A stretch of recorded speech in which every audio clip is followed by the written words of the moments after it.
Okay, so we're diving into The Wild Robot, this book by Peter Brown. And just looking at it, you might think, okay, kid's book, cute robot on the cover. But, and trust me on this, it gets surprisingly deep. Oh, absolutely. I mean, it's deceptively simple. Like, you've got these huge questions about what is life even, what makes a family, how do we deal with what's different from us, all tucked into this story about a robot trying to survive in the wilderness. And it all starts with Roz, right? She's shipwrecked, wakes up in this crate, totally by accident, and suddenly she has to figure out how to exist in a place she knows nothing about. And it's not like a gentle introduction either. I mean, she's activated by these otters, right, who immediately freak out when she moves. It's a great way to show right off the bat how out of place she is. It's funny, but you also get this immediate sense of danger. Like, if otters are terrified, what else is out there? Exactly. And that's where Brown starts weaving in these cool robotics ideas without being obvious. Like when Roz learns to climb by watching a crab. Or how about when those pine cones fall and she has that whole avoidance routine? Exactly. It mirrors how robots learn in the real world. Observation, reacting to the environment, it's all in there. But this is nature, so it's not all cute learning moments. Remember her encounter with those bears? I mean, talk about a harsh reality check. Yeah, that's where you realize, okay, this isn't going to be sunshine and berries for Roz. Brown establishes the rules of this world pretty quickly. Survival is a big deal.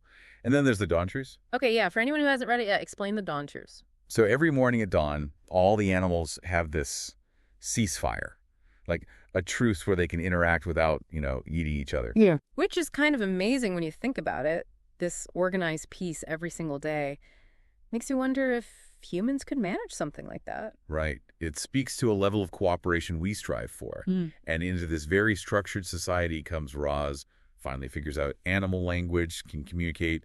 You'd think they'd be thrilled, but It doesn't quite work out that way, does it? not at first. Even with shared language, she's still an unknown. It makes you think about prejudice. It's not just a human thing. It's that fear of what's different. And then, just when you think she's finding her place, this horrible accident happens. The Geese family, right? Yeah, that's a turning point, for sure. It's heartbreaking, but it leads to this whole other dimension of Roz's journey, motherhood, if you can call it that. Right, because now she has Brightbill, the gosling. And it's almost comical watching her try to be a mother. Like she offers him nuts and bolts. Classic. She's trying to apply logic to something purely instinctual. And then there's Loudwing, the other goose, laying down the law, giving Roz this to-do list. Oh, I love that part. Make him feel loved, teach him to swim, teach him to fly. It's hilarious, but also you feel for Roz. She's trying so hard. It makes you think about what it even means to raise a child. Is it just a set of tasks, or is there something more? And that's where the community aspect comes in. Building the nest, it becomes this team effort. Even Mr. Beaver, grumpy as always. Oh, Mr. Beaver. Loudwing got me out of a jam once. Now I'm stuck doing her favors. But you can tell he secretly likes helping. Exactly. He's grown attached to Roz, too. It shows how she's changed the whole island dynamic. And then there's Roz figuring out how to make fire. For a robot who learned by watching squirrels bury nuts, that's pretty impressive. It shows how she's not just mimicking anymore. She's adapting, innovating. But with Brightbill growing up, it brings a new set of challenges, right? He starts asking those tough questions about where he came from, who Roz really is. That's where things get really interesting. He loves her, but he needs to make sense of it all. And Roz, she can't exactly give him the easy answers he wants. So he runs away to the robot graveyard, not to defy her, but to understand. It's like he needs to see where she came from, reconcile that metal shell with a mother he knows. And that's when things go from, like, heartwarming family drama to straight up action movie, The Artie Kuzos show up. Right. It's this huge shift in tone. Suddenly, the island's not this safe haven anymore.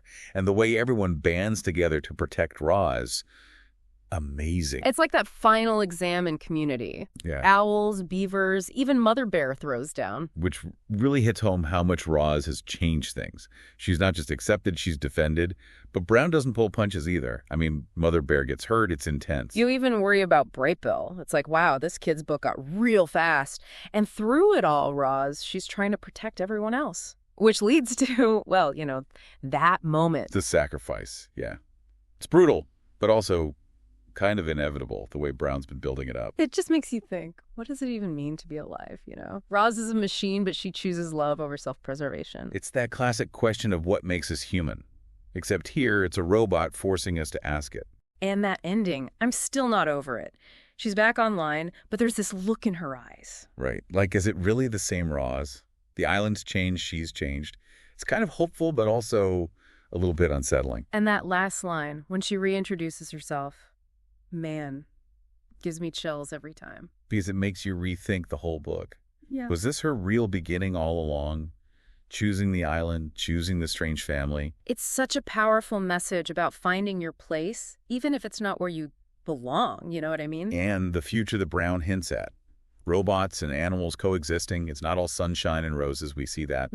But it makes you wonder, what if we can get it right? Exactly. What would it take for humans to learn that kind of acceptance, that cooperation? That's what sticks with me long after I finish the book. And isn't that the sign of a truly great story? When it leaves you with more questions, more things to think about, even after the last page. Absolutely. The Wild Robot, it's not just a book, it's an experience, and one that I think everyone, young or old, can get something out of. I couldn't agree more.